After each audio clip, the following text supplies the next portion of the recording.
Cheers. Hi, everybody. So as far as I know, this might be another world first for Web Summit in having a beer on stage. We're going to be talking about what goes into a beer. You know, we were talking earlier about very innovative, kind of pioneer, cutting-edge products. This is actually a pretty simple product we're talking about. It's water, it's hops, barley, old yeast. Technology. It's an old technology, but it spans an enormous number of sectors and potentially very polluting, unsustainable industries. You've got high-intensity agriculture, you've got water systems, energy production, packaging, waste, land, like all of these intersecting issues and supply chains. And so we're joined by Tony, who's responsible for sourcing, for sustainability at AB InBev. Yeah. And you've committed to a set of 4 sustainability goals for the company by 2025 on energy, on water, on waste, on energy, water, waste, and... You know, the whole thing about carbon, agriculture, and packaging, yes. And we're going to be talking through kind of, well, how you set those, how you're going to meet them. And I wanted to start with energy, because you've committed to 100% renewable energy in your plants by 2025, and 25% across your supply chain. And when I first talked to you, I assumed this must be the most difficult, but you said there's been a lot of progress on this. So talk me through it. How are you going to meet this target? Oh, yeah. So I think you're accurate that it would seem that would be the toughest one. And just let me kind of give you an idea. We look at it holistically. So when we look at our carbon footprint, energy actually is less than 10% of our carbon footprint. Packaging is about a third. And so how do you address the 25% plus get 100% renewable energy? And what is interesting about our company is 6.6 terawatts. All right, and that's several nuclear reactors of energy. And to take that over 40 different countries around the world to be 100% does seem pretty daunting by 2025. But make sure the audience knows and you know, we're on our way. And I'd say by the end of this year, we'll be 50% under contract for that 2025. So things will start really kicking in 19 and 20, the actual operations. Say in the US, we're already 50% operational. So we got a nice wind farm. It produces enough electricity to do 20 billion 12-ounce bottles or cans of beer a year. So that gives you a pretty good idea of the size and the scale of it. Mexico will be online 100%. Australia will be online 100% in 2019. So we're making really nice progress there, so 50%. But I think the carbon footprint, that 25%, most people thought was really daunting. But for us, I think it looks pretty simple. I know that's a weird word, simple, is that we can disrupt a couple things. From a packaging standpoint, we're the #1 buyer of beverage bottles in the world. So we have huge influence over that. We're the #2 can buyer in the world behind Coca-Cola, but we also make cans, which means we're probably #1 overall. We can have a huge influence around that. And then transportation-wise, lots of diesel usage, right? A lot of carbon there. Billions of miles around the world we travel to get our product to our consumer. We're going after disruption. So I'll give you an example. There's a company in the US called Nikola, all right? And we've contracted with Tesla. Everybody knows about Tesla and the Tesla electrical truck. But we're making a big bet on Nikola, which is a hydrogen fuel cell truck that goes about 1,000 miles on a fill up. And the beautiful part about that is that we can use renewable energy off our rooftops through our wastewater, separate that wastewater into hydrogen and oxygen, use the hydrogen to actually fill these trucks. Then you're 100% renewable, right? And so we look at that. We've got a great partnership with VW MAN down in South America. We're buying thousands of what we call e-delivery trucks, electrical-based trucks. We're already operational in Brazil with one right now, piloting so VW can continue to make changes and improvements. But by 2020, we expect to be in the thousands of trucks there. So when we look at it holistically, we're addressing the whole carbon footprint, and we feel real good about hitting that 25%. So on transport, these are fleets of hydrogen trucks, and you've got EVs. Yep. And I heard you've also got autonomous Oh yeah, vehicles. the autonomous. And I mean, how close are we to seeing that as part of your supply chain? It's already happening. I mean, we ran our first autonomous truck in the state of Colorado in the U.S. About 2 years ago, and it was the first one done. We are constantly right now trying to do improvements, but there are certain parts of the U.S. that we actually are autonomous trucks every day. Just a lot of the people in the public don't know it. So it's actually happening today. We do have the drivers in there, but the trucks are autonomous. They're driving themselves. And we think the huge opportunity there is really cool. When you've got those computers stacking up those trucks one behind the other, they don't violate, the speed limit. They run accurately. And we see the fuel requirements or the energy requirements going down significantly through the drag process. So we're real optimistic about autonomous trucks. And you mentioned also that you have this wind farm in Oklahoma, right? Yeah. And I mean, that interests me. US citizens are going to the polls today. Mm-hmm. Oklahoma's not necessarily a progressive, liberal state. Right. The occupant of the White House isn't necessarily in favor of climate change action, yet you're building out renewable energy out in the heartland. What does that say about kind of the way that technology is moving forward, or the way that the economic dynamics are playing out regardless of the policy direction? Yeah, I think your question is also about how do governments play in this, right? And for a company like ours, I mean, we're a $60 billion revenue company. One in about every 4 beers in the world we brew. And so we look at it as we have a social responsibility. I mean, the bottom line is we believe in the climate changes. We believe these things are all real. So we have a responsibility. And my boss says over and over and over, and I coined it a little bit, sustainability is our business. And so we really don't care about what federal governments say. We know what we can do with our scale. I'd tell you that I believe mayors of cities, they're the ones that are most powerful right now. They're the ones that can make incremental changes and make them happen very quickly. So we're working with mayors more than we are, we'll say, with the federal governments. What sorts of policies can be put in at a municipal level? It's a beautiful opportunity. So think about this. The mayor of London has basically said, you're going to have to be EV by a certain time, or you won't be able to go into the city. Taxis now are changing over. New taxis have to be EV. That's the power of a mayor. And so what we are looking at is, as we move these EV trucks, these small delivery trucks, that's a huge opportunity to make green zones.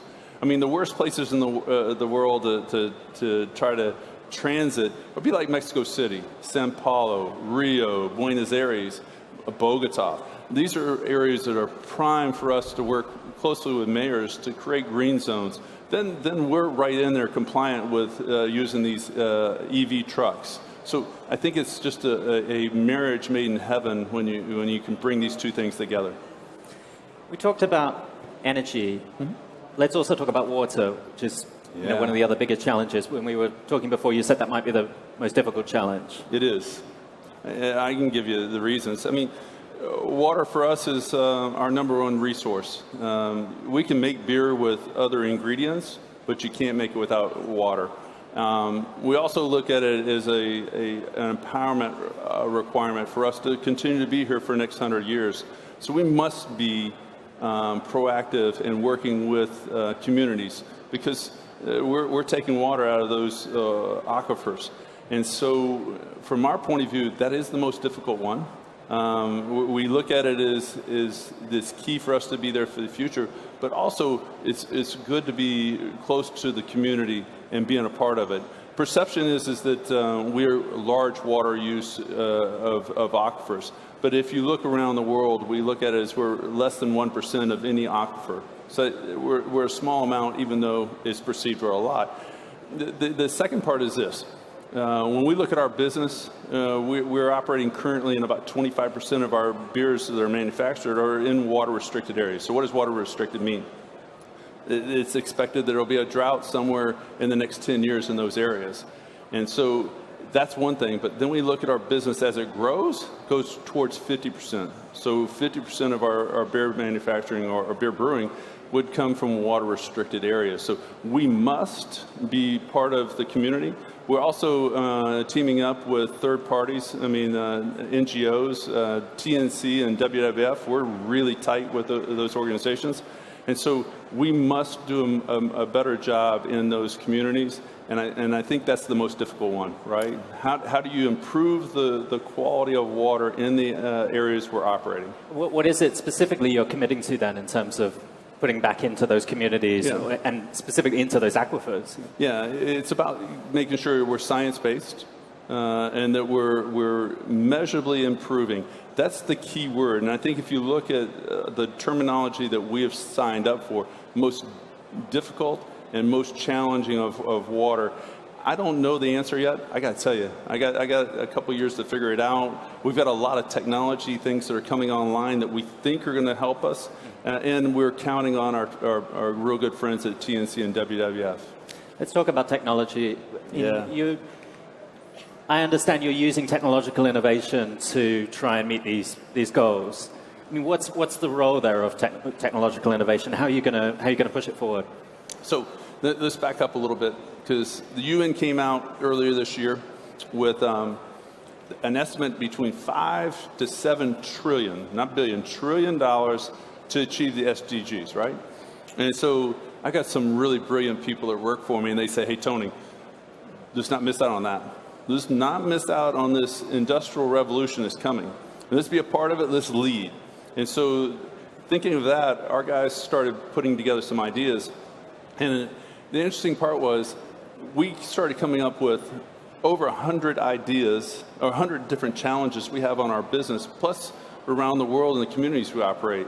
And so we came up with this and we announced it in June. It's called 100 Plus Sustainability Accelerator. And what we're doing now is we're crowdsourcing the world on 10 different ideas every 6 months, 10 different challenges we have in our business. And we're basically looking for scientists, entrepreneurs, startups, these really bright people to come help us solve these. Now, I personally believe that the future's already here. It's just not evenly distributed. So we're sitting in Portugal, we're sitting in Lisbon today. There are things here happening that, say, the people in the US or other parts of Europe, Africa, India, have no idea. And so if we can bring these crowdsourced ideas, and by the way, with our ability to fund them and start helping them invest, we invest in them to get their startup going and putting them through what we call a boot camp or an accelerator, then we plan to announce or introduce these companies to the public sometime around the spring, and then we'll start the process again. So if you think about a flywheel, it starts slow and then it gets faster and faster and faster. And so that's the real premise behind this. And we think we've got at least 5 years of challenges coming. So I'll give you an example of one that we just are working with now, one of 10 companies we're working now in New York. It's called a company called BankU. And so for people in the audience, it's pretty cool. BankU is a blockchain solution that allows people to track their money, specifically farmers.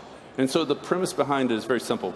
If you think about farmers, there's over 2 billion farmers in the world, but the high majority of them don't have a financial identity. So you and I both have a credit card, we've got bank accounts, we actually have a credit score, but most farmers don't have any of that. And so what they have to do is they work through brokers, because that's the only person that identifies them financially.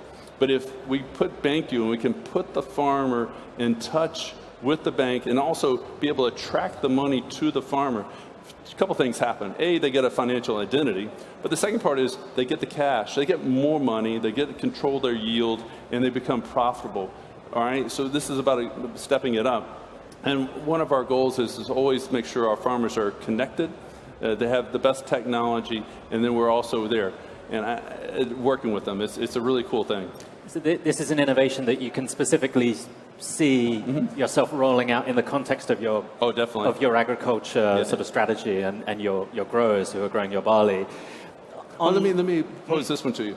And for people in the audience, it's pretty cool. There's technology out right now with a company, I'm not going to mention the name right now, but it has the ability to do robotics and AI. And the real cool thing is the robotics has sensing capabilities. The AI allows it to continue to learn.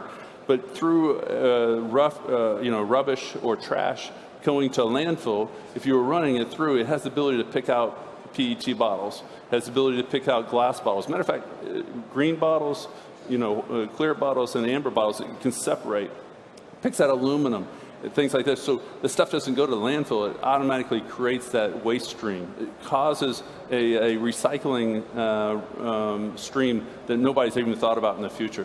Technology coming through this kind of an accelerator.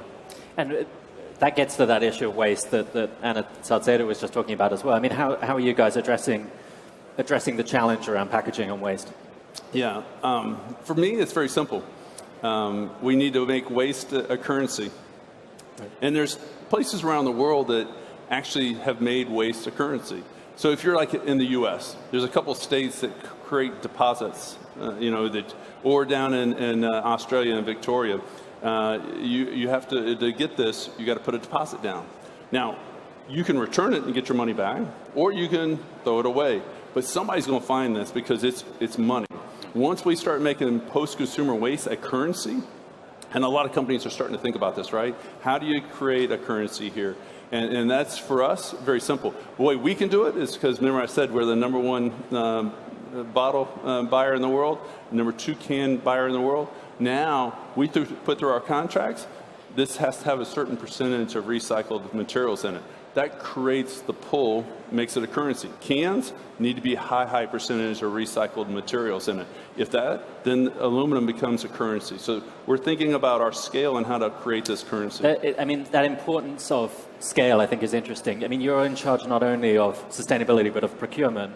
And so you're in charge of these contracts. Yeah. I mean, what kind of advantages does that provide you with in terms of actually moving the sector forward and really accelerating these kinds of goals within the industry? It's interesting. I'd say it was October 2016, my boss gave me a gift. I think he thought he was giving me a new assignment, but it was a gift because sustainability and procurement are perfectly married there. If you have sustainability organization separate from procurement, the procurement people are working on different targets. They're nailing these targets, but they're not connected. But once you put them together, we find out, and this has been proven inside the company, every time we're doing agreements with sustainability targets cost is going down. I mean, our electricity, cost going down. Recycled materials going into cans going down. Bottles, going down. So it's just a perfect marriage there. And I got to tell you, my organization sees it as a gift. And I see it as a gift, but my organization really sees it as a gift. So, matter of fact, any contract that comes in right now, they're always one of the very first things they say, hey, Tony, we got this contract term right here. This is what we're doing. This is about the carbon. This is about recycling. This is about lightweighting, things like this. Really, really cool. That's fantastic. And by the way, any company in the world right now that doesn't have procurement and sustainability together is missing a huge, huge opportunity. It's a really important note to end on is that idea that actually, economy and environment can be working in close harmony and actually in alignment when we get the structures right and the incentives right. I think for us, for my company, we're an execution company. I mean, if there's anything you learn about InBev, we got huge brands. We invest tons in brands. These are most popular beers in the world. But when you really think about what makes AB InBev really, really the secret sauce, is our ability to execute. So when you put procurement and sustainability together and you say, these are these 4 major things we're going to deliver by 2025, it's perfect. It's that secret sauce. It's the magic that makes things work. Cheers. Well, thank you very much, Tony. Thank you. Thank you. Thank you.